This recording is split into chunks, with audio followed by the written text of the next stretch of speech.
So now we'll continue with the task synchronization issues. So the most familiar one is the deadlock. You would have again studied in this in the operating system.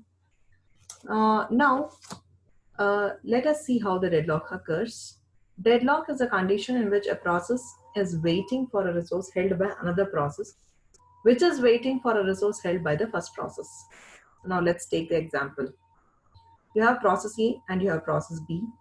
Process A is holding resource X and it wants resource Y. So process A is holding resource X, as such it is holding resource X and it wants resource Y. But the resource Y is held by process B and it is waiting it and it wants the resource X that is held by process A. So it's quite interesting. So I repeat, process A holds a resource X and it wants the resource Y, and in turn this resource Y is actually held by process B, and but this process B wants the resource X which is held by process A. So it is totally intact. So each one of them, they are holding a resource and want the other resource held by another resource. It's something like a traffic jam. So this is what creates the deadlock. Now let us see further. Now, what are the conditions favoring deadlock? So one is mutual exclusion.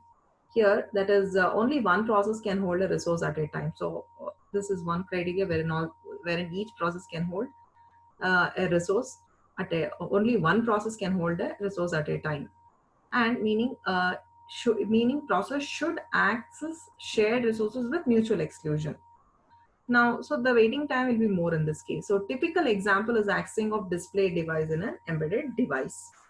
So the display device, accessing the display device in the embedded device is an example for it, because only one process can use that particular resource at a time.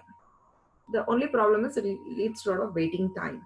Now, hold and wait. This is another situation creating a deadlock. That is, the condition in which a process holds a shared resource by acquiring a lock.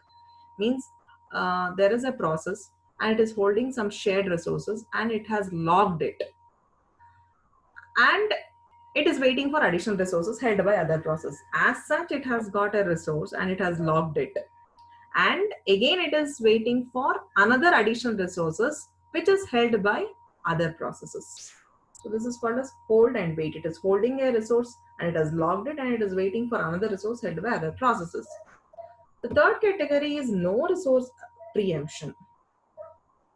So the criteria that operating system cannot take back a resource from a process which is currently holding it, and the resource can only be released voluntarily by the process holding it. Means the operating system can never take back the resources of a process. Only thing, the processor should voluntarily release it. There is no resource preemption. The fourth category is circular wait. Now here, this is a situation wherein process 1 is process P0 is waiting for a process held by P1, and P1 is waiting for a resource held by P2. It goes on like that. Finally, process N is waiting for a resource held by P0. So it is creating a cycle. So this is called a circular wait queue. So deadlock is actually a result of the combined occurrence of these four conditions. So this is actually combined occurrence of these four conditions, and these conditions are first described by E.G. Kaufman in 1971, and it is popularly known as Kaufman conditions. So now let's go to the next topic. So how to resolve it, how to handle the deadlocks. A smart OS may foresee the deadlock condition and may react proactively to avoid such a situation. So, but how the operating system responds to it? The reaction to deadlock condition by OS is non-uniform. So each operating system has got its own way of handling deadlocks. So now the OS may adopt any of the following technique to detect and prevent the deadlock condition. So it may adopt any one of these following techniques. So the first one is ignore deadlock. This is one thing, ignoring it. Always assume that the system design is deadlock free. This is acceptable for the reason that the cost of removing a deadlock is larger compared to the chance of happening a deadlock. Means if you design it effectively, the possibility of occurring a deadlock will be less. So here in this situation, the cost of handling deadlock will be sometimes expensive than happening. Maybe you are using 100 times and somewhere once, or 1,000 times somewhere once it has occurred. So it is better you restart from the beginning than handling it. If you try to fix up, it may be costlier than that, because this is possible only if the system is not prone to deadlocks frequently. So Unix is an example for an operating system following this principle, because it has got security. So like Unix is more secure than Windows. So a life critical system cannot pretend that it is deadlock free for any reason. But in case of critical situations, you cannot always take it for granted. So depending on the situations, we can follow any of these techniques. So now let's go to the next technique, detect and recover. This is another technique. We will detect and recover. How? So this approach suggests a detection of a deadlock situation and recovery from it. This is similar to the deadlock condition that may arise at a traffic junction. So you have to imagine the situation, traffic jams in Bangalore, you know that. So when the vehicles from different direction compete to cross the junction, so there's a junction, all the vehicles are competing to move, to want to go first. So how to handle it? Once a deadlock has happened at a junction, the only solution, so what is the only solution? Because there is a tight jam in a junction. So what is the only solution? Take back the vehicles from one direction. So you will have to make one in one direction. You have to make the vehicles to move back and allow the vehicles from opposite direction to cross the junction.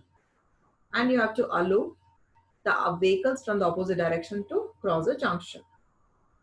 If the traffic is too high, lots of vehicles may have to be backed up to resolve. If it is too long queues, then you have to back up all the vehicles.